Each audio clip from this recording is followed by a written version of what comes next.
The first time I saw the train appear on the system, I thought someone underground was about to die.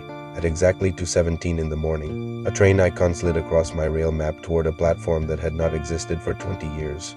Not closed, not abandoned, erased. I'm Mr. D, and you are listening to Mr. D Stories. Most of you listening to my stories are not subscribed yet, so please like and subscribe to hear more from Bloody Chapter. I work the overnight shift in the Northern Signal Tower, where the city's commuter network is watched after midnight by men who learn very quickly to trust the screen in front of them more than their own instincts. The system tracks everything, every train, every signal, every movement through the tunnels. Nothing is supposed to move down there without leaving a record, which is why what I saw that night turned my blood cold. Briar Gate Station lit up on the map at 2:17 a.m., and something labeled Train 000 began moving toward Platform 6 as if that platform had never been buried behind concrete and scrubbed from every official record in the city. If you have lived here long enough, you know the name Briar Gate. 20 years ago, it became the site of the worst rail disaster the city had ever seen. A late-night commuter train lost its brakes while entering the tunnel.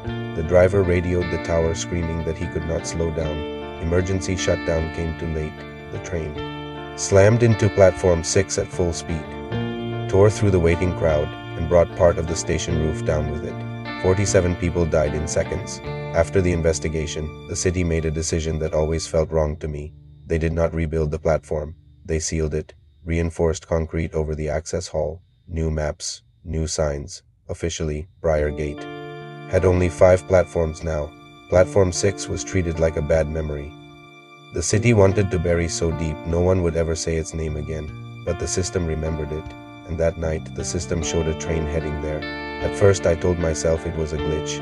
We get phantom blips sometimes, corrupt pings, sensor echoes, dead data waking up where it shouldn't, but glitches do not behave with perfect timing. The next night, at exactly 2:17, Train 000 appeared again. Same track, same approach, same stop at Platform 6. Then the doors opened.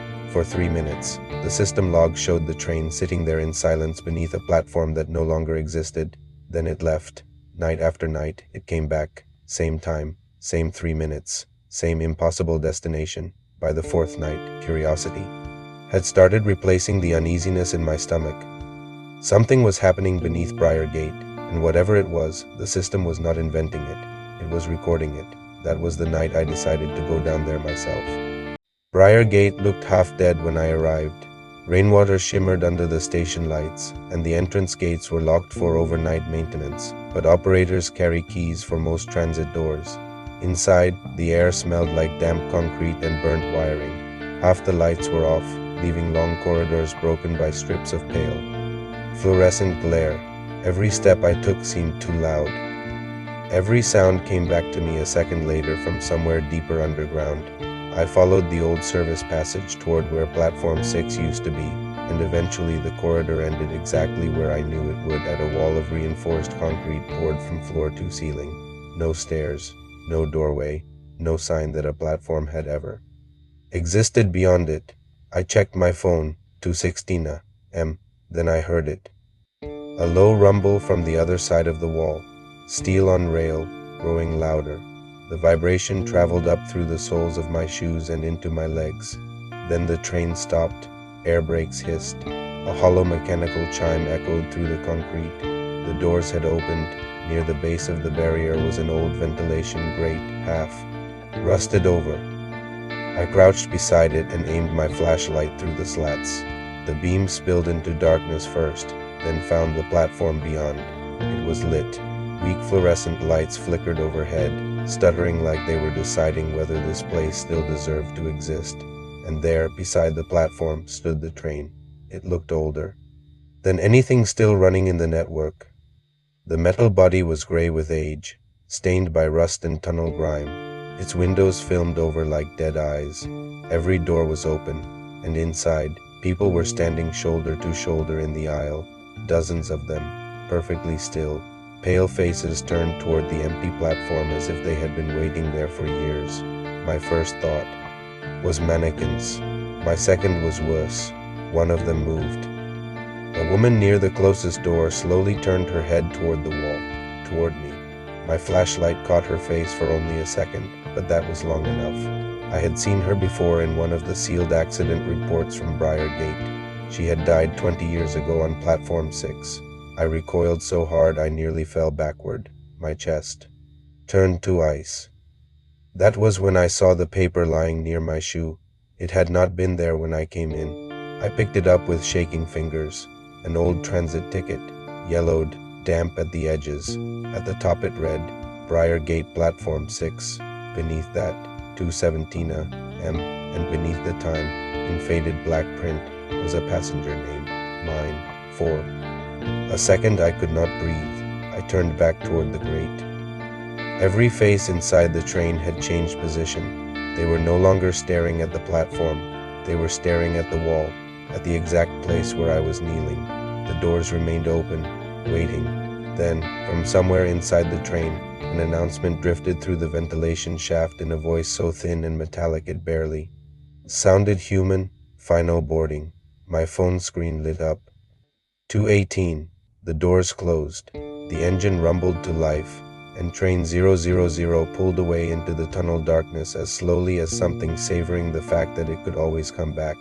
I transferred out of the Briar Gate shift the following week, but distance did nothing to break the habit. Every night, just before 217, I found myself opening the system again, watching, waiting, telling myself I was doing it for proof, for evidence, for some rational explanation that never came. The train arrived every night like clockwork. The doors opened. 3 minutes passed. The doors closed. Then one night I noticed a new line in the system log, passenger manifest updating. I stared at the count, 48. The next night it became 49, then 50. It took me a moment to understand why the number made my skin crawl. 47 people had died in the Briar Gate crash. The train was carrying more passengers than it should have, more than it started with.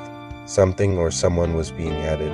I started searching missing person reports, just to disprove the thought growing in my head, just to kill it before it could settle in. But the dates lined up too neatly to ignore. Late night commuters, people last seen entering stations near midnight, office workers, students, a nurse coming off a double shift, a man who had called his wife from a platform and said his train was delayed, people who were never seen again.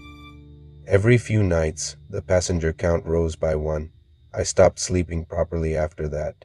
Some nights I would jolt awake before my alarm, certain I had heard the distant sound of train doors opening beneath my apartment floor. I began checking locks twice, then 3 times. I stopped taking the subway home. I stopped going underground unless I absolutely had to, but fear does strange things to the mind. It tells you to run, then whispers that one more look might finally explain everything, and explanation is a hard addiction to break.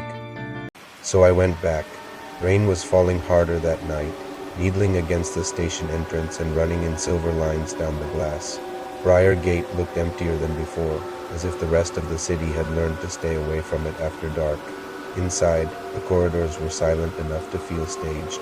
I walked to the sealed hall without hurrying, but every muscle in my body felt tight.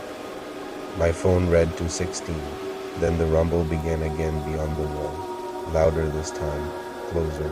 The concrete seemed to hum with it. Air brakes hissed, ding. I knelt beside the grate and looked through. The platform lights flickered on one by one. Train 000 stood waiting beside the buried platform, but this time the passengers were already facing me, not turning, not noticing, waiting. Every pale face fixed on the wall as though they had been watching for me since before I arrived. Then I heard something behind me, a soft scrape across the corridor floor. I spun around. No one was there. Just another ticket lying in the middle of the passage where the concrete dust should have been undisturbed. I picked it up slowly. Briar Gate Platform 6, 217 M. This time the line beneath it did not show my name. It only said, passenger confirmed. When I turned back to the grate, the doors of the train were beginning to close. But before they sealed shut, I saw movement inside, not from the dead faces near the windows, from the far end of the carriage. A figure standing between them, half hidden by the flickering light.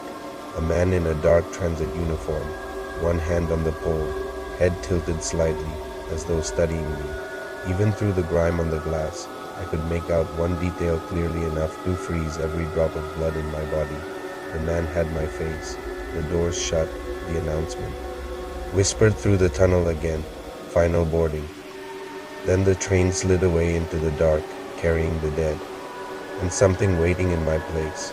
I left Briar Gate without running, though every part of me wanted to. I have not opened the monitoring system since that night.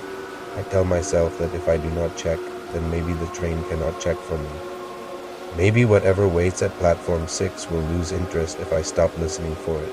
But every night, at exactly 2:17, I wake up anyway. No alarm, no sound in the room. Just the certainty that somewhere under the city, steel is grinding softly against steel. Some nights I lie perfectly still and hear the faint chime of doors opening in the dark. Some nights I hear nothing at all. And somehow that is worse, because sooner or later, whether I listen or not, I know train 000 will stop at Briar Gate again. The doors will open, the count will rise, and one night, when the passenger manifest updates, there will be no difference left between the name on the ticket and the face waiting behind the glass. Thanks for watching.